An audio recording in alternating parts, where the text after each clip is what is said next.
nous n'en une longue cimée pour nous manger.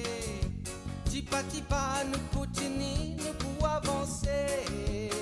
Traverse montagne, persécution, marécage, douleur et souffrance. Tipa, nous pour avancer, nous faire confiance. Même si nous pas bien lourd, nous n'avons pas besoin d'un bijou. Mesdames et messieurs, bonsoir et bienvenue à notre programme de ce premier dimanche du mois de novembre, mois au cours duquel nous vous causons beaucoup là, renforcer la confiance. Comment vous avez trouvé, c'est le thème de notre programme de ce soir. Nous vous causons aussi la solidarité, le respect, la tolérance. Du 22 au 31 octobre au Nigeria, finissant la semaine mondiale de l'éducation aux médias et à l'information 2022 et un des 12 engagements pris par les dirigeants mondiaux, c'était renforcer la confiance, un impératif pour cette éducation et aussi parce que avec la solidarité, la confiance, il est très très important pour la cohésion sociale et pour les avancées sociales du bien commun. Aujourd'hui, sur nos plateaux, nous avons deux invités qui pour définir nous peut-être un petit peu plus sur cette éducation de la communication et du droit à l'information. Nous avons M. Bouden, il est directeur de la culture au ministère de la Culture et du Patrimoine culturel. Et nous avons M. Rajan Permal, chargé de cours en communication, médias et journalisme à l'Open University. Messieurs, bonsoir et bienvenue à notre programme. Merci d'avoir accepté notre invitation. Nous familiarisons-nous avec le terme éducation aux médias et à l'information. Monsieur Permal, en tant que chargé de cours, est-ce que vous êtes capable de donner une petite définition de ce sujet qui nous peut aborder aujourd'hui? Éducation aux médias, ça c'est un aspect très très important qui fait démarrer assez longtemps quand même. C'est-à-dire, tout individu, toute personne, bien capable, accède, utilise, évaluer toute l'information qu'il a gagnée et aussi produit et communique cette information-là d'une façon loyale et éthique tout en respectant les droits de la personne. Alors, l'éducation aux médias lui permet tout individu développe ce qu'on appelle un esprit critique, un esprit d'analyse avec toutes les images qui nous gagnent, tous les sons qui nous gagnent à travers les médias. Ça permet nous aussi, très important, de maintenir une distance psychologique avec ce qui nous trouve, ce qui nous tend.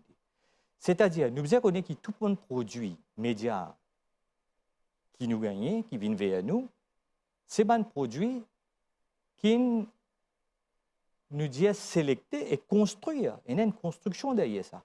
Donc, ce n'est pas veut dire que quand nous pouvons trouver un produit, nous pouvons gagner un film, ou ça, nous pouvons gagner un documentaire, ou nous pouvons lire un post sur Internet, nous dire, ah ben, c'est ça la vérité. Nous sommes capables, et dans l'esprit critique là, pour comprendre que derrière, il y a une personne qui réalise ça, il y a beaucoup de subjectivité. Par exemple, si nous regardons Titanic, nous disons à la fin du film, Jack meurt. Non, à la fin du film. Mais je me pose la question, je me dis, pourquoi Jack meurt à la fin du film? Mais je vais une réponse formidable. Les élèves, je ne sais pas connaître. Mais Jack meurt parce que l'eau de la mer était trop froide. Donc, bien sûr, il est mort. Et parce qu'il s'affectait sur l'organe sur l'écho, ben, il est mort. Il y a des autres réponses qui me gagnent, dire, mais tellement il y a l'amour pour Rose, alors il sacrifie lui pour lui sauver Rose, et lui-même, il ne mort pas fait non rien, mais c'est moi, le sacrifice dans l'amour, là, est très important. Et mon gars m'a une autre réponse qui dit, mais vous connaissez, nous vivons dans une société patriarcale, donc l'homme toujours à la rescousse de la femme. Donc, c'est bien sûr, il protège la femme. Et là, nous connaissons social clause, parce que les pauvres toujours besoin de mettre à la service des riches. Oui. C'est une réponse formidable. Et moi, je dis comme ça, est-ce que Jack est capable de pas mourir? La question que je me pose. Et là que je commence à faire ce l'esprit de travail, je me dis, oui, il est possible que Jack est capable de mourir. Parce que le scénariste, il nous lit, qui à la fin du film, qui Jack peut décider, lit. Donc, il y a beaucoup de subjectivité. Donc, ne pas dire qu'à la fin, le suicide, dans le film, c'est ça la solution. On dit comme ça, bien, on connaît dans le film, là, on dit ça, on connaît la solution. Et bon, le cas, on ne peut pas être capable de maintenir une distance psychologique avec ce que nous trouvons. Parce que quelque part derrière, il y a quelqu'un qui crée le scénario, il y a quelqu'un qui décide. Mais si nous disons comme ça, c'est ça la vérité. Oui. Mais ce n'est pas ça du tout la vérité. C'est une construction de la réalité. Donc, c'est ça un peu, nous, quand on dit éducation aux médias, qui nous bisons, comme tout individu, pour être autonome et indépendant, il y a un esprit critique, il y a une distance psychologique qui nous maintenir avec tout ça qui nous trouvait. Oui. Alors, justement, le danger qui vous fait trouver titre programme, c'est renforcer la confiance parce que le danger aujourd'hui qui ban dirigeants mondiaux fin trouver, c'est que la confiance a pu éroder. Nous n'est plus non sa quantité de confiance dans l'information qui nous recevoir, qui nous gagnait, nous pose nous toujours une espèce de doute, est-ce qu'il est vrai, est-ce qu'il n'est pas vrai, tellement nous gagnons un paquet d'informations. Et vous, à l'université, comment est-ce qu'il ou amène ou ban étudiants regain confiance dans l'éducation aux médias et à l'information? Nous mettons beaucoup l'emphase sur un atelier de travail qui nous fait et nous appelons ça un hands-on qui nous dit un étudiant connaît mais mettez même dans la peau d'un producteur de l'émission, mais même dans la peau d'un réalisateur de l'émission. Par exemple, nous disons comme ça, aujourd'hui, nous pouvons faire une news, nous pouvons faire un bulletin d'information. Nous disons aux élèves, allez sur place, allez collecter des informations qui, je pense, une news value, une information qui est importante, qui la population connaît, viennent sur place. Donc, je t'apprends à faire la recherche, je t'apprends l'écriture d'un bulletin d'information et je t'apprends aussi comment lire l'information. Nous passons un film, par exemple, nous faisons une analyse critique de un film. Nous aussi passons un documentaire, nous disons comme ça, écoutez, le documentaire dit là, est-ce que toute l'information qui nous passe dans ce documentaire-là, c'est vrai, c'est réel? Est-ce qu'il y a beaucoup de subjectivité? Nous avons un rôle de crédibilité. L'information, c'est très important, la crédibilité de l'information. Et donc, nous faisons un exercice de travail, de practical, comme on appelle. Et aussi, nous faisons, nous, étudiants, à écrire un scénario d'un film, d'une fiction, d'un documentaire. Je t'écris, je fais le tournage, je fais le montage. Je connais qu'apprendre le montage, c'est là où tout se passe. Parce que le montage, c'est une place où il y a beaucoup de construction et de sélection. Et aussi, c'est là-bas que nous sommes capables de transformer la réalité. Parce que nous avons ce pouvoir-là. Là, nous mettons dans la peau de un réalisateur, nous mettons dans la peau de producteur, de journaliste. Comment nous bisons, comment je travaille. Mais c'est même ça fait nous Jésus. Nous disons que ça, pour avoir confiance, là, comment on dit, est-ce qu'il pose la question? Est-ce que je peux faire ce travail d'une façon éthique? Est-ce que je peux abuser de sa pouvoir qui nous donne là?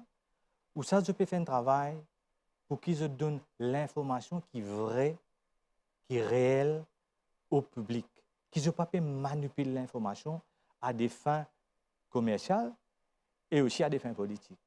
Ça existe. Donc, nous demandons aux élèves, il y a beaucoup d'éthique, mettez-vous dans la peau de l'audience parce que ça pouvoir qu'ils étaient là pour diffuser l'information, est-ce qu'ils ne peuvent pas abuser de sa pouvoir-là? Donnez-vous confiance aussi pour développer ce qu'on appelle faire devenir citoyen. Aujourd'hui, il y a beaucoup l'emphase, par exemple, citoyen de l'environnement.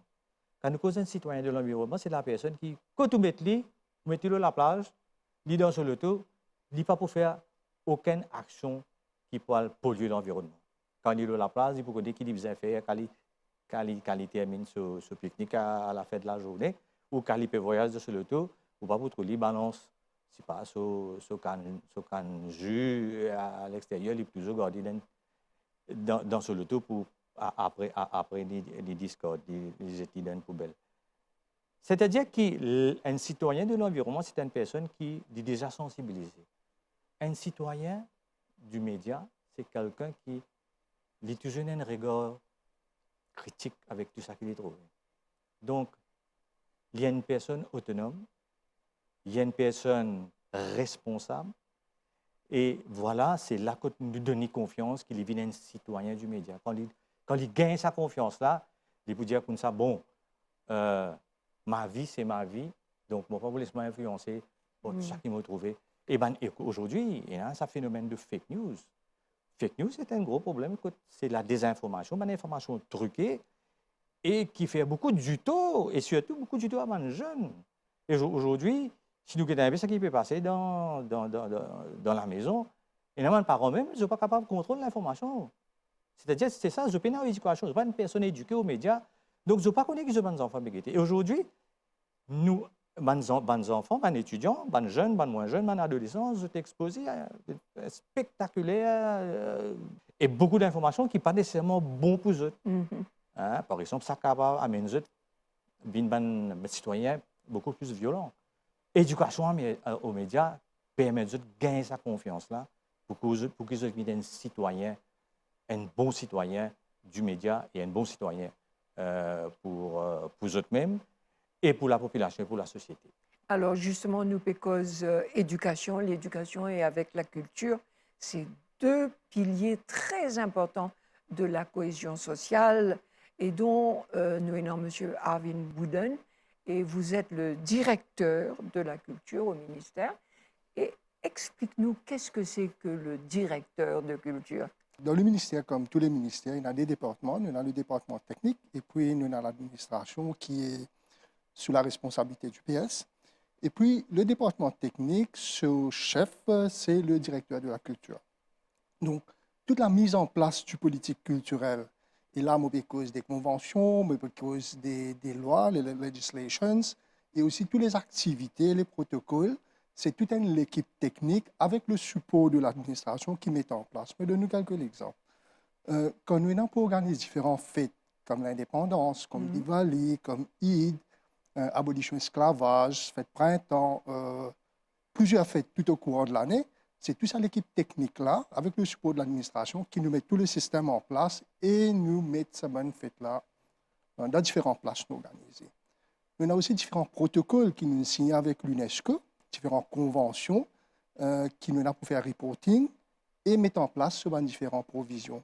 Nous avons aussi une trentaine de para-étatiques qui tombent sous le ministère. Nous avons différents centres culturels, nous avons différents speaking unions, nous avons le Conservatoire François Mitterrand, la MASA, entre autres, nous avons une trentaine. Donc, nous avons fait suivi avec tous ces para-étatiques-là pour assurer que ce ban objectif, ce ban fonction, is being put in place. En bref, voilà un petit peu la responsabilité, c'est beaucoup de travail. Et aussi, nous assurer que les différents développements qui peuvent être au niveau artistique devaient aussi implémenter au niveau local. Nous aussi assurer que les différentes demandes qui peuvent être au niveau artistique et culturel, qui est dynamique, qui change avec les temps, nous pouvons mettre différentes mesures, différents schemes en place pour assurer que le secteur créatif peut développer, peut évoluer, pour nous arriver à un niveau que les artistes aussi capables d'exprimer comment ils ont. Alors, dans le cadre, nous thème aujourd'hui, notre cause éducation, médias, communication, qui l'engagement au ministère, puisque nous, dans un pays vraiment multiculturel, chaque culture est une source d'information, de valeur qui commence chez soi. Et donc, comment vous travaillez à faire épanouir cette communication, cette information? Il y a important qu'il y ait sa expression des diversités culturelles. Qui fait? Parce que nous devons reconnaître que dans Maurice, il y a différents gens qui pratiquent cette religion, qui pratiquent cette culture, il y a différentes spécificités qui font nous beauté. il est important qu'il y ait là ce dialogue-là, qu'il y ait là ce partage-là, pour nous connaître qui recherche nos camarades là. Donc, l'organisation des événements culturels par le ministère, mais aussi par les artistes eux-mêmes, est très important pour partager pas seulement la créativité qui sortit de un artiste, mais aussi l'attente de la population qui est là. Parce qu'il ne faut pas oublier, quand nous organisons une fête, ce n'est pas seulement une fête qui nous organise. C'est une transmission de bonnes valeurs aussi. C'est une transmission de la culture.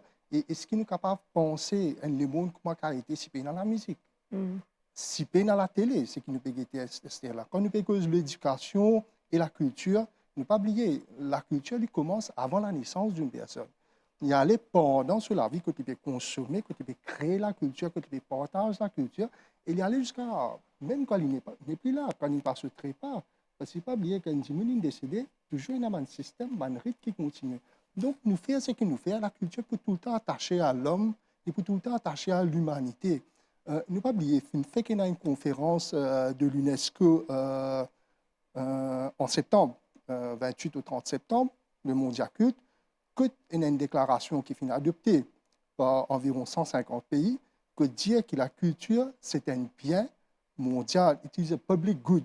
Donc, même au niveau international, il reconnaît que la culture n'est pas la propriété de quelqu'un, mais la culture, c'est quelque chose de très, très important qui est la propriété de tous. Alors, nous pécose justement en culture, nous pécose l'UNESCO, c'est l'UNESCO qui organise cette semaine au Nigeria.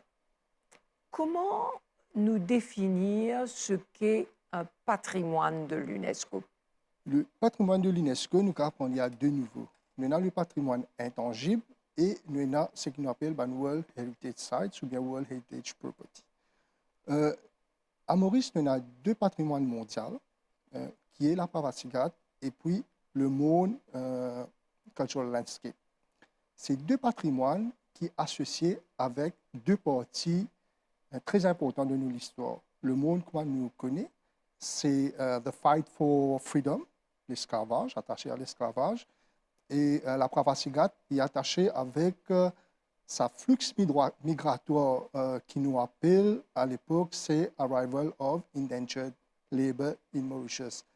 Les deux parties de l'histoire très très fortes, très très riches, qui l'État mauricien trouve très important, qui vient lister comme un patrimoine mondial.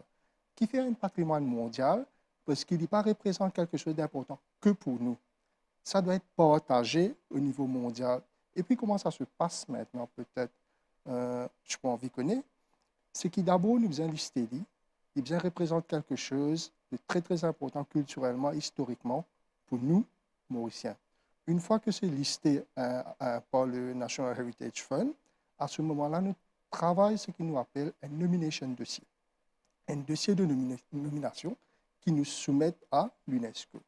L'UNESCO, il y a une équipe technique qui peut analyser, pour guetter, est-ce que vraiment, sa demande qui nous fait là, les représentatifs pour être listés à ce niveau, au niveau mondial.